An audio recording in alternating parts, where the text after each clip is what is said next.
They told Vito Bertoldo he'd never be a soldier. 7 different times they said it, staring at his thick glasses and shaking their heads. Half-blind, they called him, unfit for the fight. When one recruiter finally gave in and signed the papers, it was out of pity, stamping him for kitchen duty, nothing more. Bertoldo didn't care what job they gave him. He was in. And somehow, some way, he'd find his way to the war. January 1945, a frozen village in France called Hatten, that's where everything changed. Bertoldo was in a command post, peeling potatoes like always, when the news came crackling over the radio. German tanks closing in fast. The whole situation outside the village falling apart. Officers were scrambling, ordering everyone to pull back, get out while they still could. That's when Bertoldo spoke up, asking to stay behind alone to cover their escape. He'd rather go home in a casket than go home never having fought at all. He grabbed a .30 caliber machine gun, dragged it to the building's entrance, and set it up facing the street. Minutes later, 2 full German armored battalions rolled into town, expecting a handful of Americans running for their lives. Instead, they found a half-blind cook who'd been waiting his entire war for exactly this moment. Pearl Harbor was still smoking when Vito Rocco Bertoldo walked into that recruiting station in Decatur, Illinois. December 8, 1941, the day after everything changed. America was at war now, and every man in town who could stand was lining up to sign. Coal dust was still under Bertoldo's fingernails from his morning shift when the army doctor held up that eye chart. Bertoldo squinted hard through those thick lenses, leaning forward, straining just to make out the big letters at the top. The doctor didn't need to see anymore. He just shook his head and said it. "Son, I'm sorry. You're 4F, unfit for military service."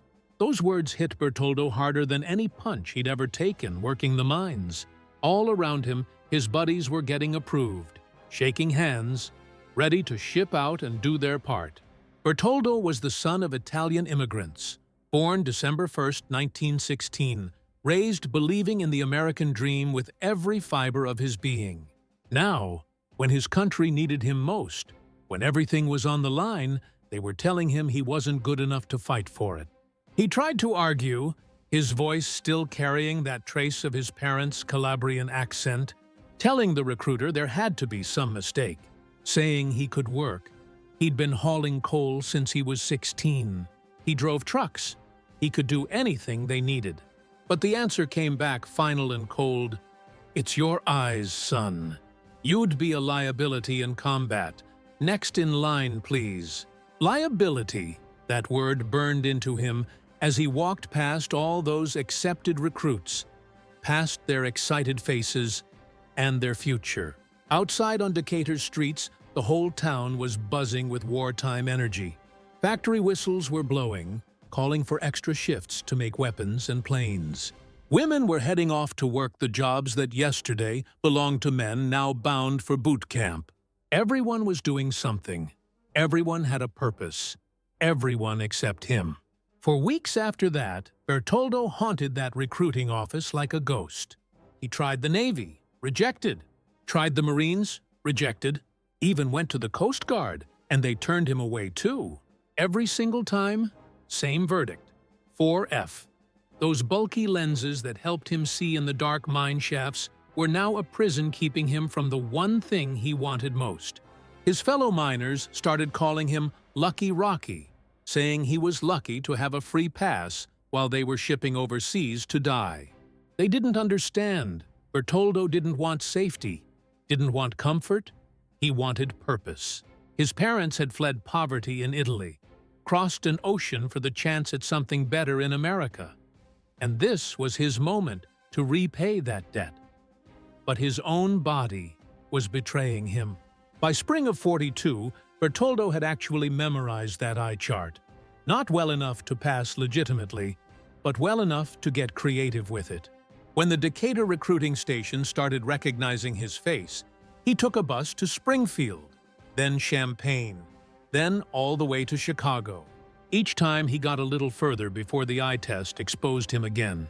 But Army quotas were rising fast now, casualties pouring in from the Pacific, and they needed bodies. On his 8th attempt, Bertoldo found a recruiting sergeant who was behind on his monthly numbers, desperate to fill slots. The man looked over Bertoldo's file and finally said it. "I can get you in, but only for limited service, stateside duty, military police, or kitchen work. That's the best I can do." Bertoldo didn't hesitate, didn't even blink. He signed those papers right there. 6 months he'd been fighting just for the privilege of peeling potatoes for men who could actually shoot. It wasn't heroic, wasn't glamorous, but Private Vito Bertoldo was finally in uniform. The man who'd been rejected 7 times now had a serial number, 367139293, cook and military policeman. That's what the papers said. At Fort Leonard Wood, Missouri, they ran him through basic training alongside guys who'd be storming beaches and jumping out of planes. Bertoldo struggled with the marksmanship range, his thick glasses fogging up in the humidity, sliding down his nose when he ran. But he never quit. Not once.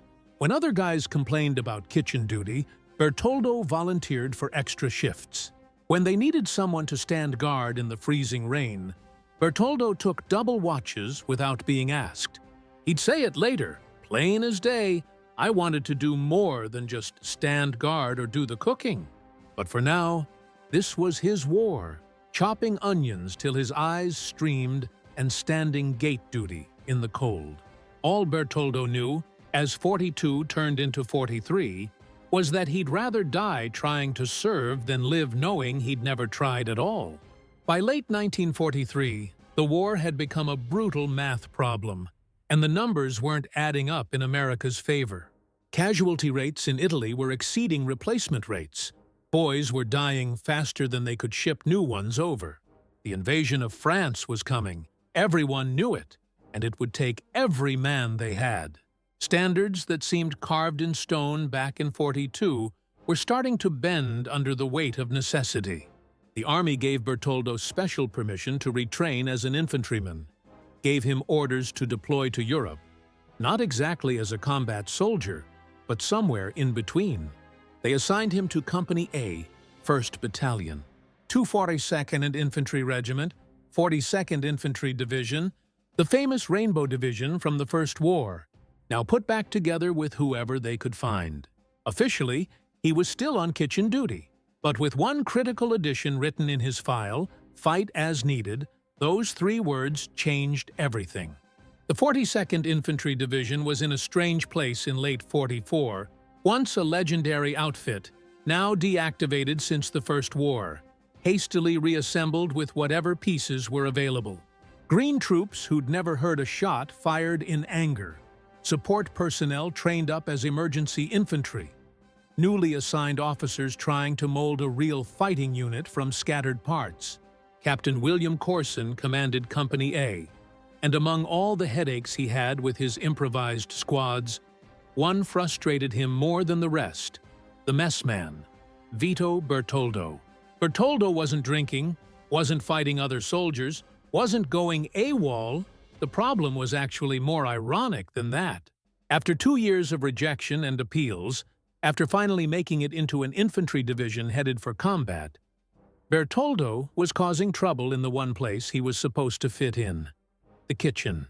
He was constantly butting heads with the company's mess sergeant, known as a loudmouth who wouldn't shut up, and pretty soon he became a real pain in the neck to everyone above him. By late 44, Private First Class Bertoldo arrived in France with the 42nd Division, and the timing couldn't have been worse, or from his perspective, couldn't have been better. December 1944, right after the division landed, the Germans launched Operation Nordwind. Some people called it the other Battle of the Bulge, Hitler's last big gamble in the West. His goal was simple and brutal: punch through the thinly stretched American lines in Alsace, destroy the entire 7th Army, maybe even capture Strasbourg. The unprepared 42nd Infantry Division got rushed to the front lines to help stop this desperate German offensive before it rolled right over everything. Bertoldo's regiment, the 242nd, went into action around these little villages called Hatten and Rittershofen in early January 1945, villages sitting directly in the path of the German advance, right where the hammer was about to fall. January 5, 1945, powerful German forces struck hard and fast. The 25th Panzer Grenadier Division and 21st Panzer Division, both veteran units from the Eastern Front, equipped with Tiger tanks and those infamous 88mm guns that could punch through anything. The American defenders, many of them fighting for the very first time in their lives, were immediately pushed to their absolute limits. The soldiers of the 42nd Division, lacking armor or heavy artillery support of their own, had to improvise everything, make it up as they went. During one chaotic week, companies and battalions got shifted around like chess pieces. Corson described it later as being like firefighters, just plugging gaps wherever the flames broke through. By January 8, 1945, elements of Bertoldo's battalion were defending Hatten under brutal pressure. Company A had taken up positions in old concrete pillboxes outside the town, waiting for the storm. German forces were already infiltrating the perimeter, getting ready for a full assault that would turn Hatten into an absolute slaughterhouse. 3 days into the German offensive, Hatten was becoming a waking nightmare. Shell-shocked soldiers were stumbling back from the line with horrifying stories. Tiger tanks crushing foxholes under their treads. Entire squads just vanishing in artillery barrages, gone in an instant. Company A was holding positions in those concrete pillboxes outside town, just waiting for the storm to hit them full force. Then orders came down from battalion headquarters. They needed 3 soldiers from each company to guard the battalion command post in Hatten itself. Not a punishment exactly, but definitely not a reward either. Corson saw his chance to solve his kitchen problem once and for all. He'd remember it later, clear as day. I told the first sergeant that the cook, Vito Bertoldo, was number 1 on that detail. Good riddance, I thought. Standing guard duty while your whole unit prepared for combat wasn't anybody's idea of glory. But Bertoldo had been the only real discipline issue in the outfit, and Corson figured a night guarding the command post would scare him into behaving. Company A had set up in these old Maginot Line fortifications, concrete pillboxes that had failed to stop the Germans back in 1940, and probably wouldn't stop them now either. The men huddled in the ruins of France's failed defense, eyes on the horizon, watching for the first signs of German armor rolling in. Bertoldo gathered his gear without a word of complaint. After fighting for 2 years just for the chance to see combat, he was being sent away from his unit right before the battle finally came. Voluntold, that's what the army called it, volunteered by someone else for you. The other cooks probably smirked. The troublemaker was now somebody else's problem to deal with. The walk from Company A's positions to the battalion CP in Hatten took less than an hour, but it felt like crossing into a completely different world. Outside the town, foxholes and pillboxes dotted the frozen ground, raw and exposed. Inside Hatten, narrow streets wound between ancient stone buildings that had survived 1 world war and were about to be tested by another one. The 1st Battalion command post was set up in this sturdy building near the center of town, maps covering every table. Radio operators hunched over their sets, listening to static and voices. Officers clustered around acetate-covered situation boards, marking German positions with grease pencils. This was the nerve center of the whole battalion's defense, and it needed to be protected. 9 men total to secure the building. That's all they had. Bertoldo took his position at the CP entrance as darkness fell on January 8th. Through his thick glasses, he could see muzzle flashes way out in the distance, little sparks in the blackness. The temperature dropped below freezing, breath turning to fog. He drew in a deep breath, held it. This was the night. He could feel it.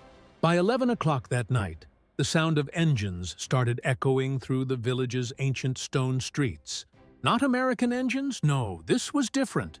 The deeper, More powerful rumble of German armor, panzers. Their shadows were moving through Hatten's outskirts now, their commanders confident with their night vision equipment and veteran crews who knew exactly what they were doing. At Company A's pillboxes, all hell broke loose. German infantry had infiltrated the positions. They were inside the wire. Captain Corson described the chaos later. Men firing at shadows that moved like ghosts. Grenades exploding inside the narrow tunnels connecting pillboxes. The screams of wounded soldiers echoing off concrete walls that trapped every sound. Company A was being overrun, systematically destroyed. Corson himself got wounded and captured along with dozens of his men. Those concrete pillboxes that were supposed to protect them became death traps, surrounded and reduced one by German assault teams who knew exactly how to crack them. But Bertoldo had no idea any of this was happening, had no clue his entire unit had just been decimated out there in the dark. He stood at his post, watching German vehicles probe Hatten's defenses, getting closer. The early hours of January 9th brought artillery, massive earth-shaking bombardments that turned solid buildings into piles of rubble and dust. The German attackers had broken through the main line of resistance. There was nothing stopping them now. Inside the CP, the battalion staff faced an impossible choice: stay here and risk getting captured or killed, or evacuate while they still had a chance to get out. Maps started burning, radios prepared for destruction. The entire brain of the defensive effort was about to make a run for it. Bertoldo could have simply followed orders, could have evacuated with the staff, fallen back to a safer position, and lived to fight another day. He was just support staff after all. Nobody would have blamed him. But he saw this crisis as something else entirely. The opportunity he'd been desperately waiting for his whole life. A real chance to actually fight. He volunteered to stay behind and cover the retreat. One man with a machine gun against an entire German assault force coming his way. The staff officers must have thought he'd lost his mind, or maybe they were just desperate enough to accept any delay, any confusion that might buy them time to escape. They had no idea Bertoldo's offer wasn't bravado or stupidity. It was the culmination of 2 solid years of rejection, frustration, and pure determination burning inside him. As the battalion staff slipped away into the darkness, Bertoldo hauled that .30 caliber machine gun to the CP entrance, set it up facing the street. German tanks were already entering Hatten, their commanders scanning for targets through their optics.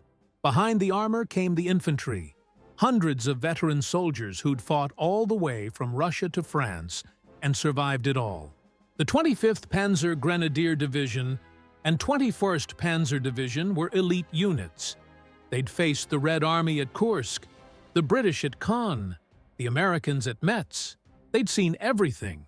They weren't expecting serious resistance from a battalion CP that was obviously evacuating, everybody running away. They certainly weren't expecting Vito Bertoldo.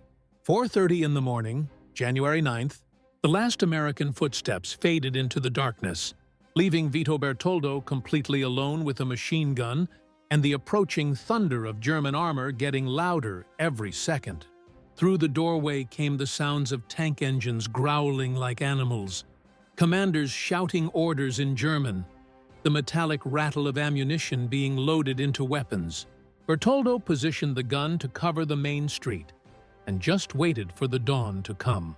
The first Tiger tank rumbled past at 5 in the morning. That massive 88mm gun sweeping back and forth looking for targets. Bertoldo held his breath, invisible in the shadows of the doorway. Let it pass. Just let it go by. Behind the armor came the Panzer Grenadiers, 40 or more veterans of the Eastern Front, moving in perfect tactical formation like they'd done 1,000 times before. 5:15 in the morning, Bertoldo made a decision that defied every single principle of military survival they'd ever taught him. He stepped outside right into the middle of the street, completely exposed to everything, and opened fire on that group of German soldiers who were absolutely certain they were walking into an abandoned village with nobody left to fight. The .30 caliber erupted at 600 rounds per minute, a stream of fire cutting through the pre-dawn darkness. The first burst caught an entire squad in the open, dropping them before they could even scream or raise their weapons. He swept left, cutting down another group, then right, soldiers diving behind rubble and wreckage. In 10 seconds flat, a dozen Germans were down, and every enemy soldier in Hatten knew exactly where he was now. Return fire exploded from 3 different directions at once, rifle rounds cracking past his head so close he could feel them. An MG-42 opened up, that distinctive ripping sound filling the air like fabric tearing. A Panzer IV's turret was already rotating toward his position, the barrel swinging around. Bertoldo had maybe 3 seconds before that 75mm gun turned him into a red mist. He dove back through the CP doorway as the tank fired, the shell detonating exactly where he'd been standing, blowing chunks of stone and masonry through the entrance in a wave of fire and dust. Inside, Bertoldo didn't pause to think or catch his breath. He just hauled the gun over to a window and started firing again at the German infantry, who were now fully alert and scrambling for cover. 2 half-tracks came roaring around the corner at 5:30, their rear doors swinging open hard. 20 Panzer Grenadiers started dismounting, all bunched together in a group, assuming the tank shell had suppressed or killed whoever was shooting. Bertoldo leaned out that window, again completely exposed to enemy fire, and held down the trigger until it clicked. The entire group went down in a hurricane of bullets, bodies hitting the cobblestones. The Germans pulled back fast, officers screaming into radios for artillery support, calling for help. They assumed they were facing a reinforced squad at minimum, maybe a whole platoon dug in. Bertoldo encouraged that fiction, dragging his gun between different windows, varying his rate of fire, making one weapon sound like 3 or 4 guns firing from multiple positions. 11 o'clock in the morning, an 88mm round finally found him. The shell punched straight through the window and detonated inside the room, with a blast that felt like the hand of God. The explosion lifted Bertoldo clean off his feet and hurled him across the room into the far wall like a rag doll. His ears were ringing so loud he couldn't hear anything else. Plaster dust filled his lungs until he couldn't breathe. The machine gun was blown completely off its mount, twisted metal smoking. Bertoldo crawled over, strapped it to a table using his own belt, aimed through the ruined window frame, and kept firing, kept shooting. For 12 straight hours, he held that position without relief, without backup, without anything. When the gun barrel overheated and started glowing, he urinated on it to cool it down. His canteen water was too precious to waste. When Germans tried flanking around the building, he shifted positions and cut them down. When ammunition started running low, he switched to single shots, making every single round count. No waste. As darkness fell again, the field telephone in the corner crackled to life. Orders coming through the static. Evacuate to the alternate CP down the street. Move now. Bertoldo volunteered to stay behind again, to cover the movement of whoever was left. Alone, all night. One man keeping up the illusion of a defended position so the others could get out.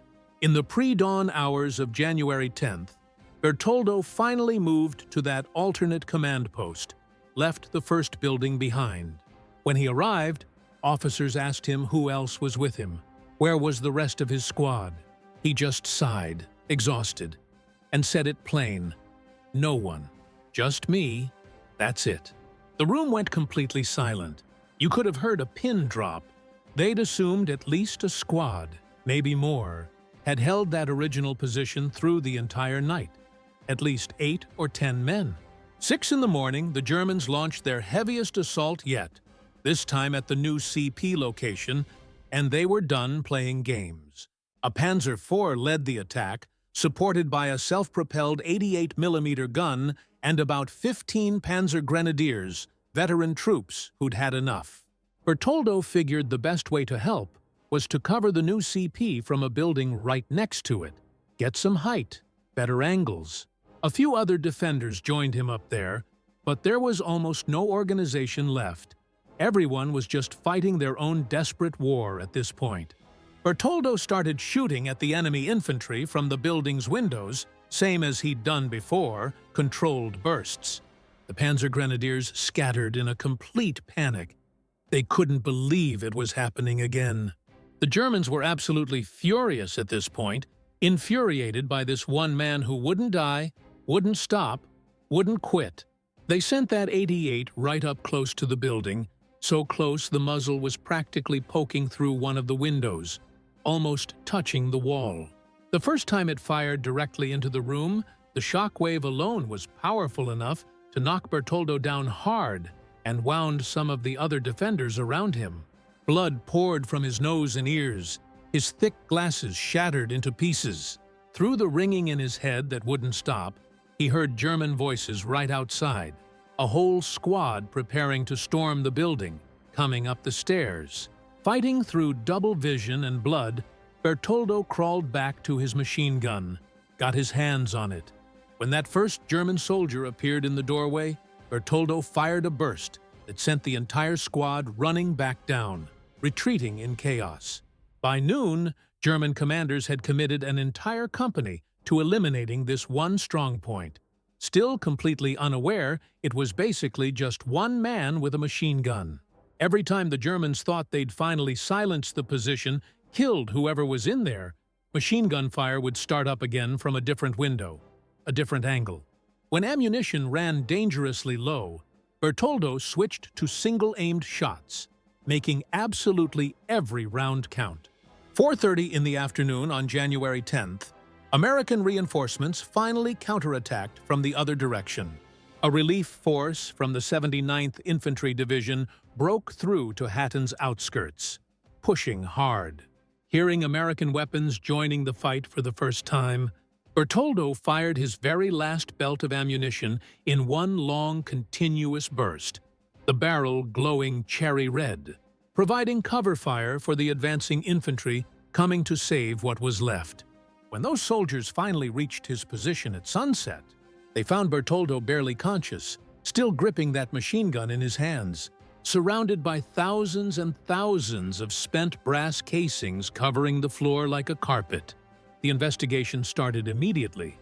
Battalion intelligence officers walking through Hatten's ruins, counting shell holes in walls, measuring distances, collecting spent casings by the thousands. The numbers just didn't make sense, didn't add up. One man couldn't have possibly done all this. But witness after witness confirmed the impossible story, confirmed what seemed like a lie. Staff officers who'd evacuated the original CP on January 9th swore under oath that Bertoldo stayed behind completely alone. Soldiers from the alternate position described seeing him get blown across rooms multiple times by explosions, only to crawl back to his gun and keep shooting. German prisoners, when they were questioned later, spoke about a strongpoint that had devastated their assault waves with what seemed like coordinated fire from multiple positions, professional defense. When American intelligence told them it was primarily just one man, the prisoners refused to believe it, said it was impossible, propaganda. The 1st Battalion, 242nd Infantry, had entered Hatten with 781 men total, 33 officers, and 748 enlisted soldiers. 3 days later, only 264 remained combat effective. The rest dead, wounded, or captured. Company A, Bertoldo's original unit, had virtually ceased to exist as a fighting force. German losses were even more revealing when they counted them up. 2 elite divisions, the 25th Panzer Grenadier and 21st Panzer, had been rendered combat ineffective, couldn't attack anymore. The official military count credited Bertoldo with eliminating at least 40 enemy soldiers personally. But everyone who was there knew the real number was much higher.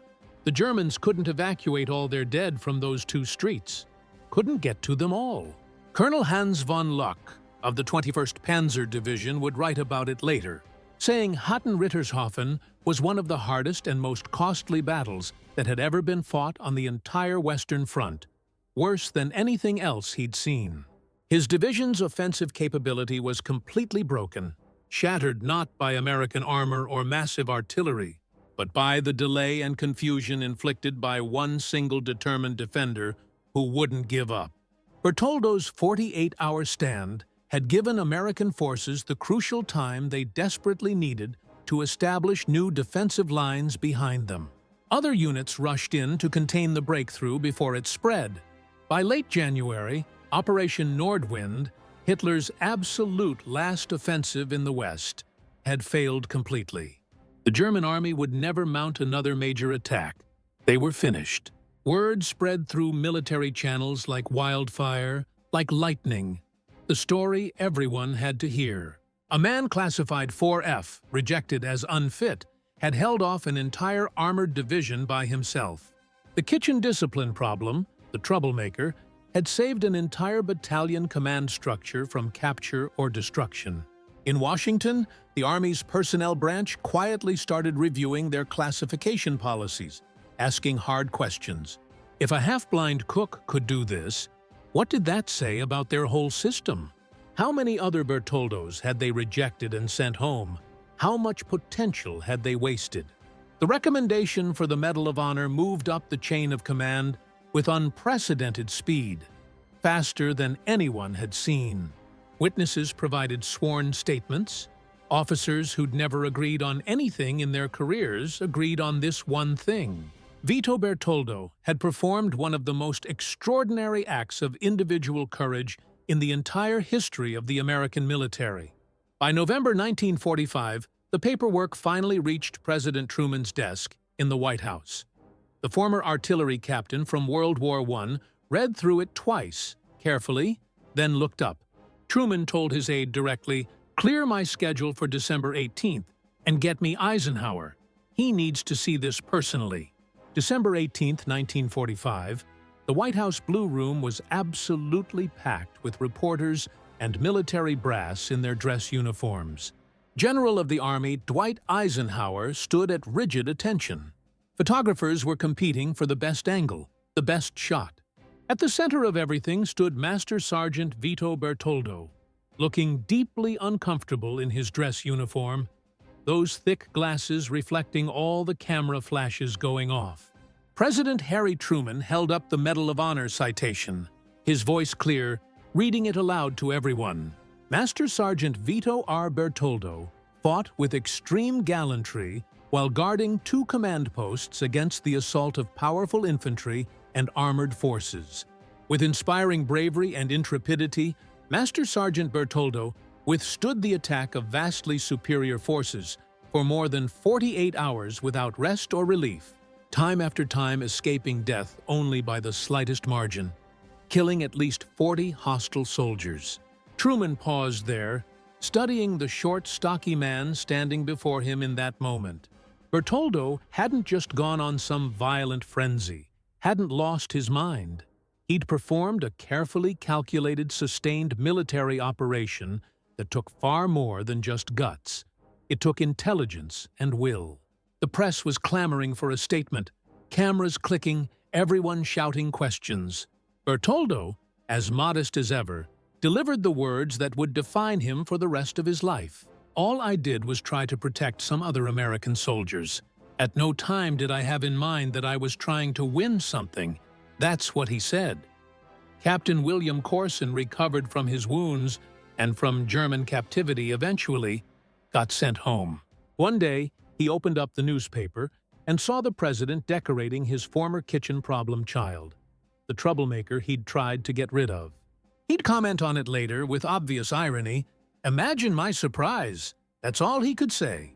The man he'd shipped off to get him out of the way had become one of America's most decorated heroes of the entire war.